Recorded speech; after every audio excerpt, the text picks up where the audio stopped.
Hello everyone, welcome to my channel British English Pronunciation Tips for South Asians.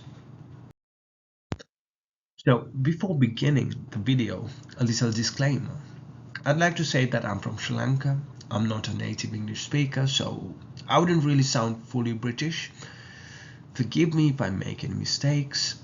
I'm also a learner of English as you are, so I'm prone to make mistakes. So just don't judge me harshly. Also, in this channel, I'm trying to emphasize more on the accent and also the pronunciation. So if you're trying to improve your basic English, I don't really think that I would be of much help. The focus here is more on the reduction of strong non-native accents, which would bring clarity into your speech, making you more understandable, and you would sound more native, which I myself am working on daily. So let's get to the lesson. The schwa sound, denoted by this symbol, is very important when it comes to especially British English. I wouldn't be doing it proper justice if I were to do just one video about it, but this is just the start. So let's crack on. So the main points to note about this sound is that it's the most frequent sound in the English language and it's the most easiest to produce. You just have to relax your tongue and make the sound. Loosely speaking, it can be represented by the Sinhalese letter, first letter of the Sinhalese alphabet. Uh. Please note that if you're a Sinhalese speaker, the schwa sound is not but it's just uh.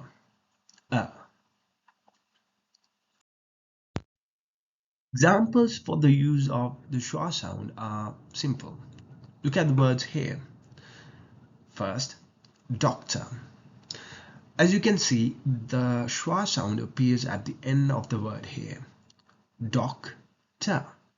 You see, in English, the stress we give to different parts of a word are different. In doctor, we don't stress the t part, the part with the schwa, but we stress the doc part.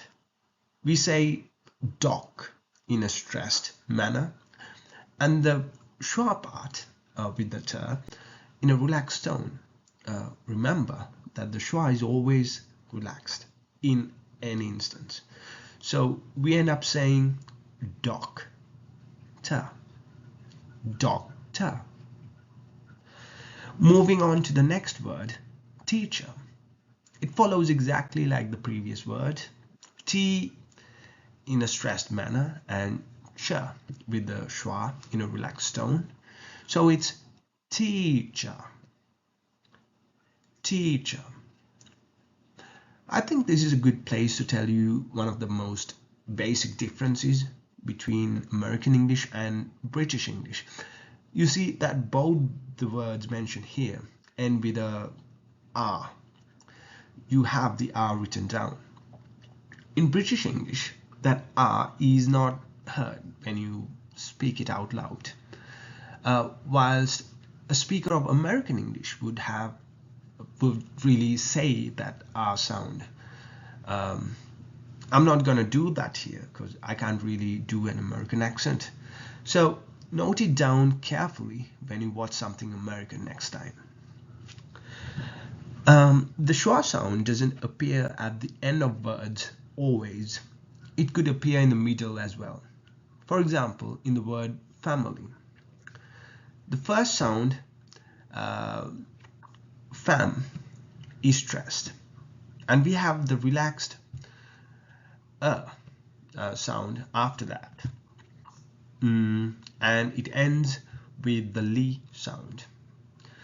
So as South Asians or Sri Lankans, we tend to pronounce every word the exact way it's spelled. But it's not the case when it comes to English. Although the word family has an I in the middle, it's actually a schwa sound. So there you go, it's another tip for you. So it's fam, stressed, li. family, family, family. So you can, when you say it out fast, family. The schwa can also appear at the beginning of a word, like in the word accept. Here, the word starts in a relaxed manner, ak, with the schwa, and ends with a stressed ept sound.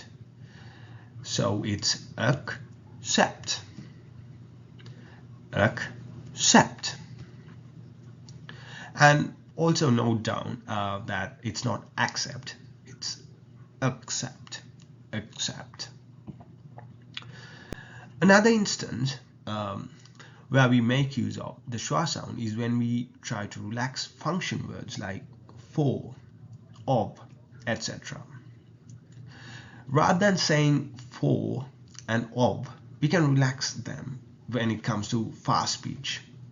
And we say fur and up instead. So remember, you should only do this if you are talking fast. And yes, you saw it right. The word of is not off, it's of. Yes, it's pronounced as a V. So that's it for today's lesson. One video for the schwa sound is not enough at all, but let's see what you have to say about this first. So please comment below, and once again, forgive me if I was wrong about anything, and I'll see you in the next video with some more interesting pronunciation tips that we South Asians don't really come across at school. So cheers everyone.